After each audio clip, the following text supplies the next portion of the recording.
Guideline number 1 to conditioning reactions. Gauge the climate of your current life. Now, to help me illustrate this guideline, I'm going to refer to the story of Sarah. Sarah was distraught, and rightfully so. She and her sons had just barely survived an accidental explosion at their home garage. How they all made it outside in time is still undetermined. All she remembers is the paramedics finding her on the front lawn and being transported to the hospital by ambulance. Sarah and her boyfriend had broken up the month prior to the accident. Her family members resided out of state and couldn't be with her. At that point in her life, she felt absolutely alone. She was lost and overwhelmed. And as a mother, she felt the responsibility for the well-being of her 2 sons. But Sarah did not know where to start in the recovery process. Everything in her mind was spinning. Although it only took a second for her world to blow up that winter, getting things back to normal was going to take much more time. Sarah wanted direction. We began our discussion by filtering through the chaos and bringing things back to basics. Without building a foundation first, there was going to be nowhere for her to stand.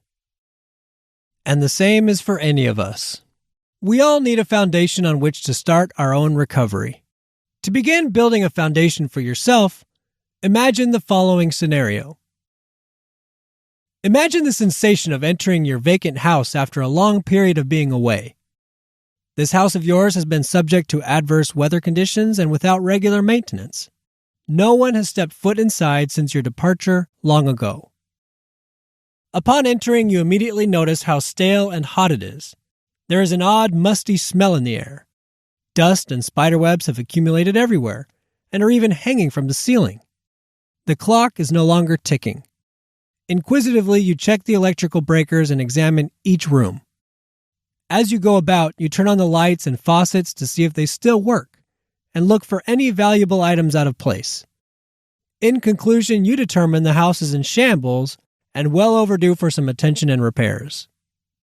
Getting your house back to the condition you want will require organization and priority setting. You need to find out what you have and what is potentially lost. You have to decide what new things to acquire and what old things can be thrown away. Getting your house into shape will require serious effort, but the effort is well worth it. After all, this is your home. That short scenario described an imaginary inspection on your house. Now, in a similar way, but realistically this time around, take time to inspect the condition of your current life. Observe the details of what you're experiencing. Review the events that have come and gone, both the grueling, traumatic ones as well as the rewarding ones.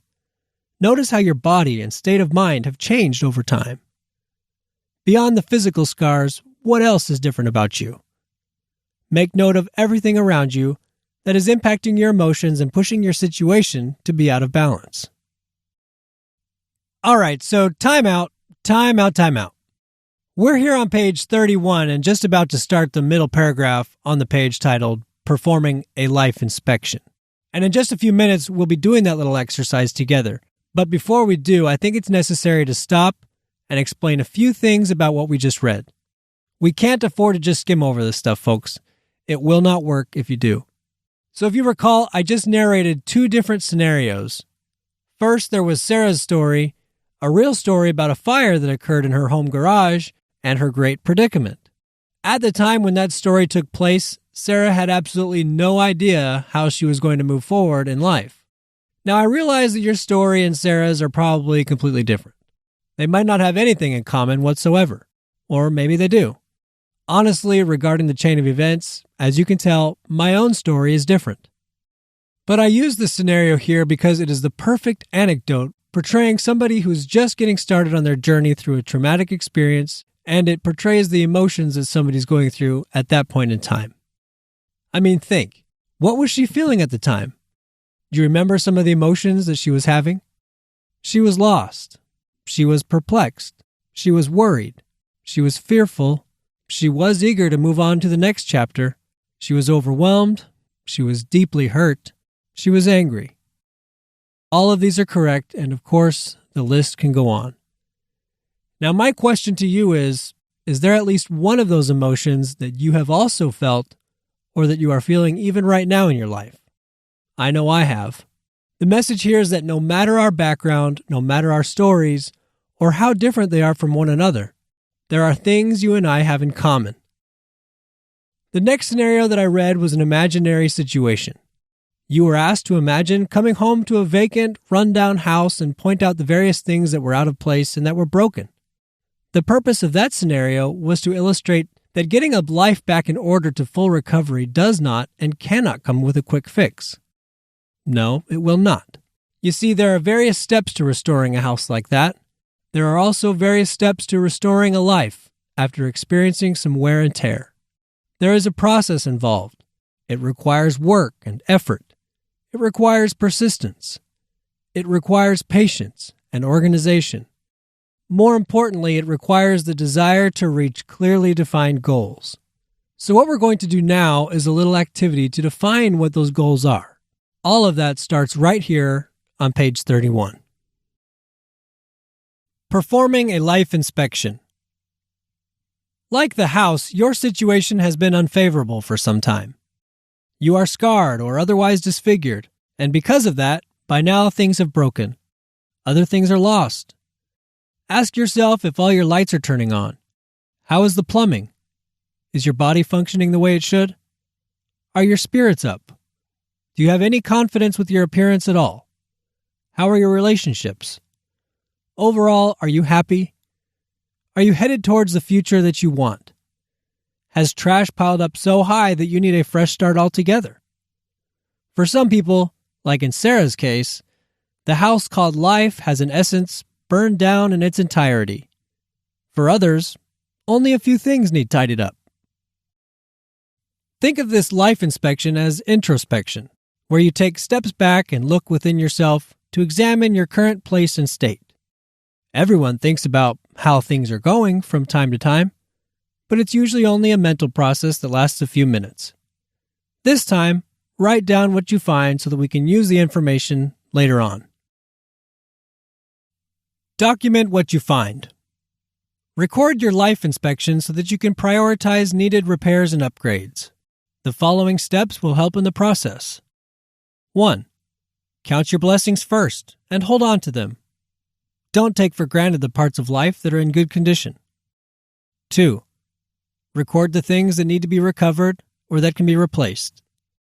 3. Make note of items that can be discarded or forgotten. 4. Devise a shopping list of new things to acquire as soon as possible. Remember, this is your life inspection. Sometimes it helps to receive input and ideas from other people. But as you do, remember that no one else in this world can concisely define your happiness for you. We're going to go through each of these one by one. Space is provided for recording what you find. First, count your blessings. Make a list of everything in your life that is going well, or that you consider a blessing.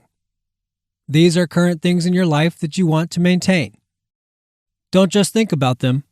Stop and make record of what they are. For examples, you might have a supportive family. The communication that you have with your friends may be good. Or perhaps, for you, it's the ability to move about by yourself independently. Pause and make a list of everything that would fit into this first category.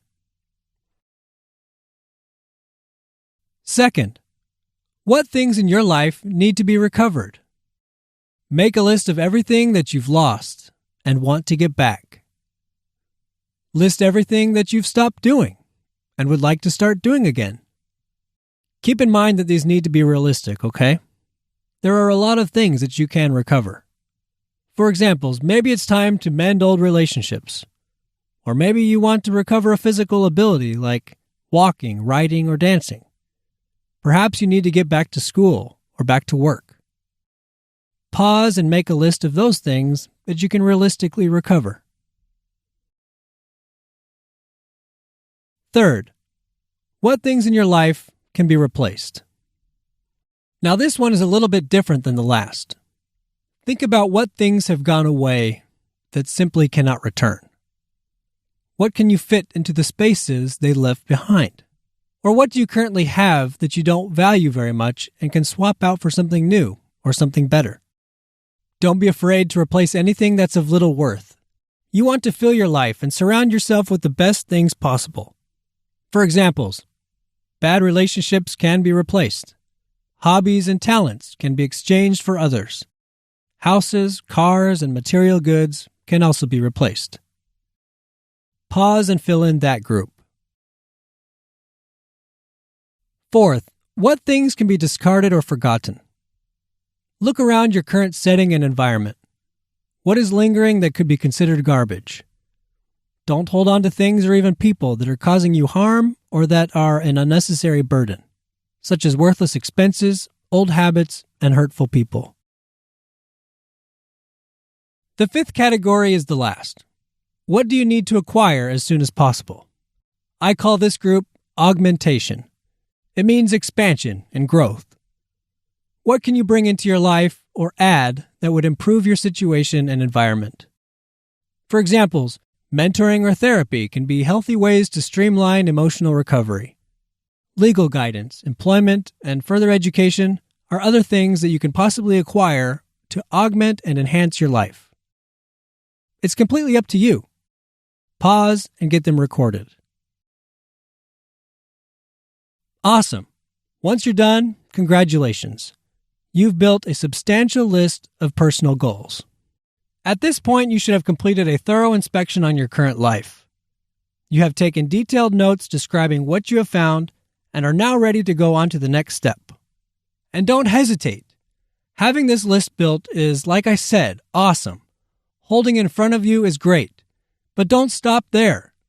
Let's do something with this list of clearly defined goals. Bring it directly over to guideline number 2, and I'll show you how to put it in motion. I'll see you there. Thanks for listening. This concludes this segment of the Life with Scars program. For additional resources from Brady Armstrong or from Survivor Academy, visit survivoracademy.net and lifewithscars.com.